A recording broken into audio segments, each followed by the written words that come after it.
What is going on, guys? Welcome to your, 67th C++ tutorial.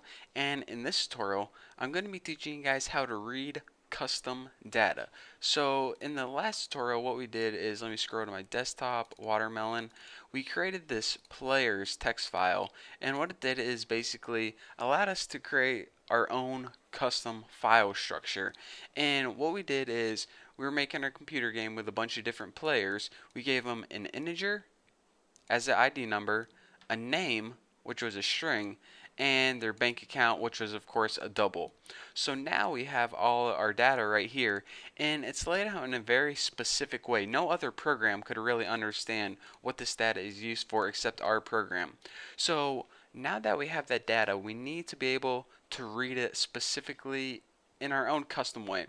So it's a little bit different than writing it for a couple of reasons, which I'm going to be talking about. So the first thing I want to stress to you guys is you can't use OF stream. OF is for outputting data to a stream. For example, when you have text and you want to output it to a file or write it to a file. Whenever you want to read data in from a file, you need IF stream. This allows you to take data from a file and read it into, the computer's memory or whatever. So it's the opposite of OF stream. OF is for writing data to a file. IF is for reading data from a file. So then you go ahead and create your file object. I'm just going to name mine the file. And then, of course, is a constructor, optional constructor. It can take the name of that file. So players.text was the name of that file. Again, you can either create the text file document, or excuse me, what am I going to say? The file object on one line of code or break it up into two. I always like to put it on one line of code, just like when we were writing to a file. So aside from that, what we're going to be doing is we're going to be reading the data from that document. So remember, that document had three pieces of information in it. On each row it had an ID number, a name, and the amount of money. So let's go ahead and make variables to hold that data. Int ID, and then we'll make string name to store their name, and double money to store their, bank account information. So basically, how we're going to do that is this. We're going to create a while loop, and the while loop is going to loop through each piece of information, whether it's their ID number, their name, or their money, and it's going to store it in a variable. And whenever we have that information stored in the variables, we can do, whatever we want with it. We can load it into our computer game. We can just go ahead and print it out on the screen. We can go ahead and send it to a database on the internet. But basically, what we have to do first is take that data from the file, and we need to store it on variables in our program. So I want to talk to you guys about how we're going to do this. Remember I said in the last tutorial that every file has an end of file marker, and C++ pretty much is going to run this program until it gets to the end of file marker, and then when it gets to the end, it's going to return something called a null pointer. So let me go ahead and actually code this, and then I can explain what I'm talking about. So just like before, whenever we were, whenever you use like CIN to get information from the keyboard, and then you could store it in variables like this.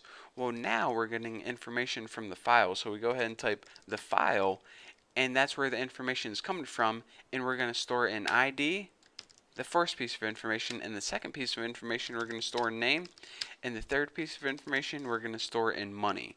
So it's basically going to loop through this while loop, and it's going to look at the file each time, and every time it gets to a new piece of information, it's going to store an ID, name, and money. Now, let me say this. Whenever you're working with files, there's something called a file pointer. And let me go ahead and open my document again, and I could probably show it to you guys really easily. Where's it? Watermelon players. So whenever you're working with files, you have something called a file pointer. Now the job of this file pointer is to keep track of where in the file C++ is working with. So what it's going to do is this file pointer, let me go ahead and skinny up my program a little bit, is going to start at the very beginning. And by the way, the end of file pointer is what right there where my cursor is. But anyways, your file pointer always starts at the very beginning. What this loop is going to do right now is it's going to read the first piece of information. So it's going to see right there, that's the first piece of information. that number 1 right there is what I want to store in ID. So next it says, alright, this next piece of information store in name. So it's going to scroll, the file pointer is going to go to this next piece of information, and it's going to see this one right here, Bucky, should be stored in name. And then it's going to say, alright, now the next piece of information, which is this right here, I'm supposed to store this in the variable money. So that's what's going to happen the first time this program loops through. So the next time it loops through, the file pointer is going to be right here. So that's why we didn't have to change any line of code right here, because we're working with the same object, yet it knows the next piece of information is this too, because the file pointer, the next time this loop runs, is going to be at the beginning of the next line, or at the end of this line, pretty much the same spot. So that is how the file pointer is going to be working. And by the way, it actually is called the file pointer, so you know I'm not making that up. So that's why this loop is going to run fine each time. So now that we have the correct pieces of information stored in ID, name, and money, we can just go ahead and, if we were making a game or something, we would want to load them into the game. But for now, let's just go ahead and print them out on the screen. So cout, print out ID, and then go ahead and I'm going to make a comma separated list instead of, spaces, because, if you're working with Excel, well, never mind. They use comma separated list, but anyways, I just like how it looks.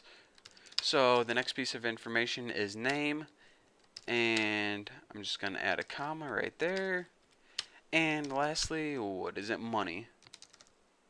So after this, I'm just going to go ahead and end that line, and whenever you run this program, it should work just fine. So what it did is it read that file from the text file, 1 Bucky 65.47, and it did what we wanted with it. And in this case, what we wanted to do with it is just output it on the screen. So we said, alright, now that we have the information, output the ID, and then a comma, and then Bucky, and then a comma, and then money, and then end of the line. So it goes to a new line.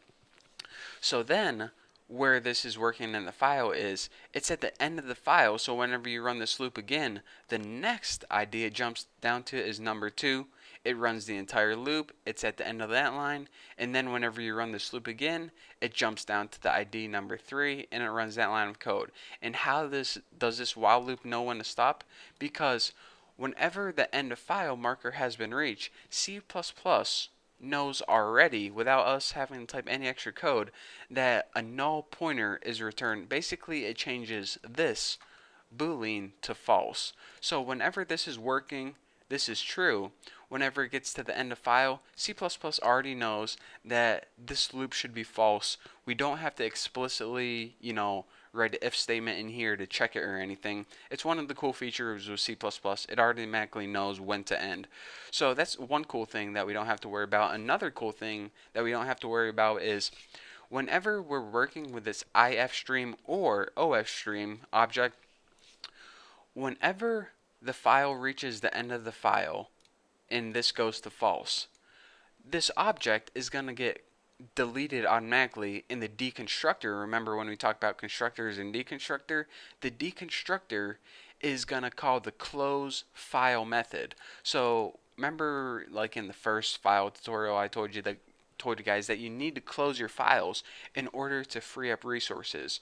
Well, what this ifstream deconstructor is going to do is, as soon as this file object gets deleted, this file is going to close automatically. So that's two things we don't have to worry about. Whenever we get to the end of file, this is going to go to false, and the loop is going to end automatically.